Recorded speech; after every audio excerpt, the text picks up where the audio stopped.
सिद्धेभ्यः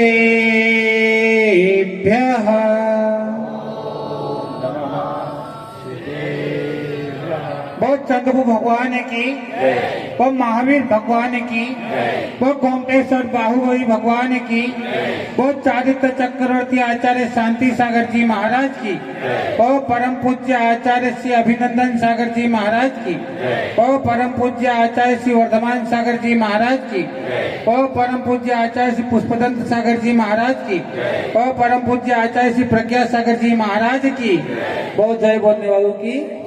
बोलो परम पूज्य अंतर्मुखी 108 पूज्य सागर जी महाराज की जय जय गुरुदेव।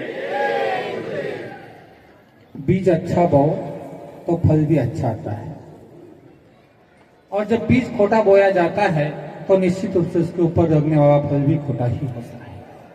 आप भगवान की आराधना करो, भगवान की उपासना करो, और उसके बाद भी घर में, मन में, भावों में शांति नहीं हो, तो इसका मतलब आपने पूजा खोटे भावों से, खोटे विचारों से की। अगर पूजा करने के बाद भी अगर कोई ये कहे कि मुझे शांति नहीं है, तो समझ लेना कि तेरी पूजा में कहीं न कहीं खोटापन था, तो उसका फल भी तुझे खोटा ही मिला है।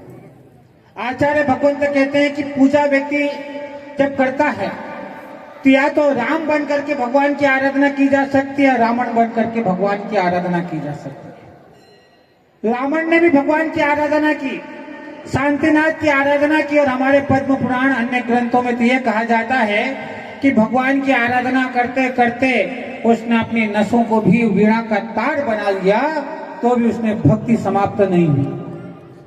इतनी भक्ति करने के बाद आचार्य भगवंत रविशरण कहते हैं कि जो विद्याएं महीनों महीनों में सिद्ध होना थी, ऐसी 18,000 विद्याएं अंतर मुहूर्त में रावण ने सिद्ध कर ली। आचार्य भगवंत रविशरण आचार्य कहते हैं कि रावण अगर मुनि बनकर के साधना करता तो उसी भाव में निर्माण को प्राप्त हो जाता, ऐसा पद्म पुराण में आचार्य भगवंतों ने कहा है।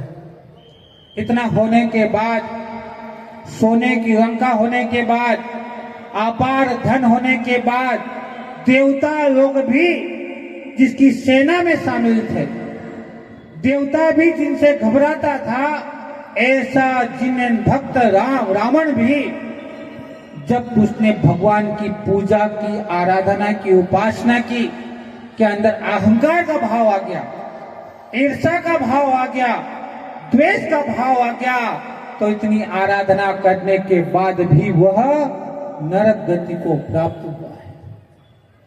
पूजा करने के बाद हाथ में कलश हो जाए, भगवान के आराधना करते करते वक्त आराधना में ये बात आ जाए, कलश करते वक्त अहंकार का भाव आ जाए, राग का भाव आ जाए, द्वेष का भाव आ जाए, ईर्ष्या का भाव आ जाए, स्वार्थ की भावना जाग जाए, तो समझ लेना कि आज आपने पूजा रावण बन करके भगवान की आराधना की।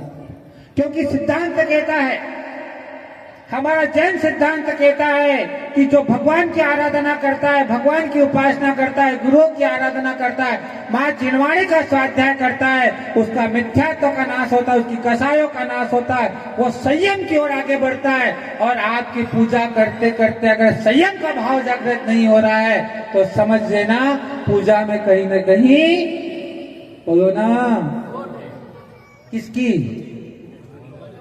हाँ, कोरोना के समय में कितना भी नमक खा लो स्वाद नहीं आ रहा था, तब नमक की गड़बड़ी है कि आपकी जबान की गड़बड़ी है? हाँ, अब आप अभी भगवान की पूजा आराधना करो तो क्या बहाना आपके पास? पंचम काल है महाराज, क्या कहते हो? पंचम काल है। मेरे आचार्य भगवंत कहते हैं कि पंचम काल में 1000 वर्ष तक भगवान की आराधना तपस्या करो, और वही तपस्या अगर 100 वर्ष तक आज इस भाव में कर लो तो उससे अधिक पुण्य की प्राप्ति आप कर सकते हो। काल का प्रभाव नहीं है, आपकी भावनाओं का, आपकी विचार का परिणाम है, आपकी अंदर की विचार भावनाओं का परिणाम है। आचार्य भगवंत कहते हैं कि रावण के पास जितनी बुद्धि थी, रावण के पास जितना ज्ञान था, रावण के पास जितना वैभव था, उतना किसी के पास भी नहीं था। और रावण का वंश वो वंश था कि भगवान अजितनाथ के समय में देवताओं ने लंका और अधोलंका देवताओं ने रावण के वंश को सब भेंट की थी और कहा गया था कि तुम्हारी मर्जी के बिना इस लंका में देवता भी प्रवेश नहीं कर सकते। कहाँ अजितनाथ भगवान का समय और कहाँ मुनि स्वरूपनाथ भगवान का समय, इस बीच में कितने तीर्थंकर निकल गए? 17 तीर्थंकर निकल गए, 17 तीर्थंकर निकल गए। और उस समय से रावण के समय तक जितने भी उस वंश में राजा हुए हैं उन्होंने मुनि दीक्षा को प्राप्त करके निर्वाण को प्राप्त हुआ है, ऐसा पद्म पुराण में उल्लेख आता है। पर रावण का पूजा करते करते अहंकार का भाव, धर्म करते करते अहंकार का भाव हो गया, तो आज रावण के वंश, राक्षस वंश का हम स्मरण भी नहीं करते हैं। एक तुम्हारी छोटी सी गलती के कारण, रावण की छोटी सी गलती के कारण क्या हुआ कि पूरा वंश का नाम बर्बाद हो गया और आपके माता पिता, दादा, भाई, बहन, आपके वंशों ने धर्म की परंपरा को जीवित रखने के लिए अपना धन अगर धर्म के मार्ग पर न खर्चा करते तो न आज आपको गोमतेज बाहुबली की प्रतिमा का दर्शन होता, न शाश्वत तीर्थ सम्मेद शिखर का दर्शन होता, न गिरनार का दर्शन होता। उन्होंने अपने धन का सदुपयोग किया, राम बन करके आज उनकी आराधना कर रहे हैं। और जिन्होंने अपना धन व्यसनों में जाने देगा और तुमसे अच्छा कोई बन गया तो तुमको भूल जाएगा, उसको याद करेगा। पर अगर वही विधान में, वही भगवान की आराधना में अगर हम दिल खोल करके भगवान की आराधना और धन का उपयोग करते तो आपको नहीं पर आने वाली 50 पीढ़ियां याद करती कि मेरे पिता ने, मेरे दादा ने मंदिर बनाया था और हजारों लोग उसके दर्शन करते, उसकी आराधना करते, उसकी उपासना करते और हजारों व्यक्तियों को जो सम्यक्तों की प्राप्ति होती उसमें निमित्त बनता। यह है राम बन करके भगवान की आराधना करना। और रावण बनकर की जब आराधना करते हैं तो नफा नुकसान देखा जाता है। क्या मन में आता है? चढ़ाएंगे तो भगवान थोड़ी खाते हैं, पुजारी ले जाएगा, आपने क्या काम? तो सारे तुमने खाया तो तुम्हारे घर थोड़ी निकालने आएगा, उसकी जहां मर्जी वही निकाला उसने। तब समझ में नहीं आती है, तब हमारे को भोग के साधन दिखाई देते हैं, बढ़िया से बढ़िया चाहिए, बढ़िया से बढ़िया काम चाहिए। पर जब भगवान की आराधना हो, भगवान की उपासना हो तो हमें दिखाई नहीं देता है, हमें दिखाई नहीं देता है। इसलिए दिखाई नहीं देता है कि जब तक रावण के भाव और परिणाम विचार हमारे अंदर नहीं आएंगे, हम हर साल रावण को जलाते हैं और खुशियां मनाते हैं, पर एक बार इंसान अपने अंदर के रावण को निकाल लेवे तो उसको धर्म का सही स्वरूप समझ में आ जाए, सही स्वरूप समझ में आ जाए। अभी आप ये नियम बना देना, अगर अध्यक्ष महोदय रफीगंज सुनो तो ये नियम बना दे, सबके कह रहा हूं मैं तो, कि मंदिर का अध्यक्ष वही बनेगा जो महाराज को 10 किलोमीटर पैदल छोड़ने जाएगा, चौका लगाएगा, रोज अभिषेक करेगा, तो एक भी लाइन में नहीं दिखाई दे, है ना। इसलिए जो अभिषेक नहीं करता, भगवान की पूजा नहीं करता, भगवान की आराधना नहीं करता, महाराज के साथ पैदल नहीं चलता, उसको मुनि महाराज और धर्म की वेदना समझ में नहीं आती है। वो मुनि महाराज और साधु की वेदना को नहीं समझ सकता है, वो माँ चिन्वाड़ी को नहीं समझ सकता है, क्योंकि उसको तो दिन भर अध्यक्ष बनने के बाद भी क्या दिखता है? बोलो ना, बोलो ना। आप भी बड़ी होशियार हो। बड़े महाराज तो बड़ा बैंड, छोटे महाराज हो तो छोटा बैंड। और रफीगंज आओ सुनो तो, बड़े महाराज हो तो इंदौर नारे चढ़ाए आओ, छोटे आओ तो कभी भी नहीं आओ। ये फर्क है। पर जो साधु को समझेगा, साधु की बात को, आहार दान को समझेगा, तो समझना कि वह अध्यक्ष बनने योग्य है, तो वह राम है। और जो सिर्फ जानता है कि मुझे समाज चलाना है, वह राम बन करके, अरे राम के संस्कार तो वो थे कि उसने अपने राज्य को सुरक्षित रखने के लिए सीता का भी त्याग कर दिया। अरे धर्म बचाने के लिए हमें अपना पद भी छोड़ना पड़े तो समझना राम है, और धर्म बचाने के लिए भी अगर पद न छूटे तो फिर क्या है। मेरे बड़ा खुशी हो रहा था, विनोद जी आए, ये रफीगंज के अध्यक्ष, मैंने कहा एक तो नारियल चढ़ाएगा, सब बैठ गए।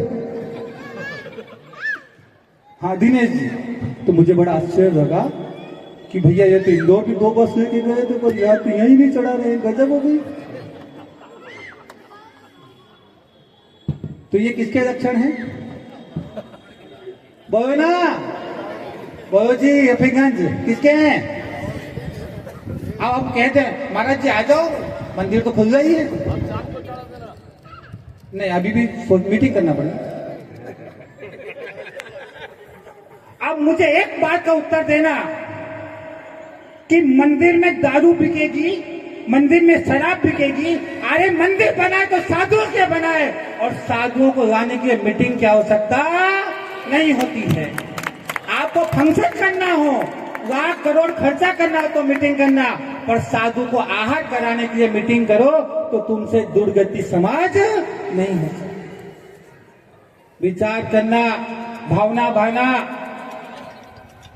कि मीटिंग साधुओं को लाने की नहीं, साधुओं के सानिध्य में करोड़ों का खर्चा हो उसके लिए मीटिंग की आवश्यकता है, पर साधुओं को मंदिर दर्शन कराने की लिए नारियल की आवश्यकता। बोलो तो फिर भी नहीं चढ़ाएंगे, हम तो रावण ही है। समझना, जब रावण बन करके भगवान की आराधना करते हैं तो उसका फल भी रावण जैसा मिलता है, और राम बन करके भगवान की पूजा करते हैं तो उसका फल भी राम जैसा मिलता है। कैसा फल चाहोगे भाई, बोलो? हाँ, पर लखन तो रावण के हैं। हाँ, लखन किसके हैं? सचिन बोल रहा है रावण के। मीटिंग करना है। हाँ, सब समझा। पता नहीं महाराज जी 10 दिन टिक जाए तो आपस जान के। अरे एक कुत्ते को रोटी मिलती है, साधु के भाग्य से रोटी भी मिलेगी और चौका भी लगेगा। ध्यान रखना, तुम एक गाय की रोटी निकालने का सुबह से सोचते हो तो राम बन करके बात करते हो, और साधु को जो पंच परमेष्ठी की कोटि में आते हैं उसके लिए सोचोगे कि कौन चौका लगाएगा। भैया तो चौका तो एक भिखारी को भी, जिसका घर नहीं है, जिसका बार नहीं है, जिसके माँ बाप नहीं है, उसको भी एक पेट भर खाने को सरकार व्यवस्था करती है। अरे तुम तो समाज हो, सारी समाज भी मिलकर एक चौका लगाने के में विकल्प आ जाए तो हमसे बड़ा कोई रावण हो ही नहीं सकता।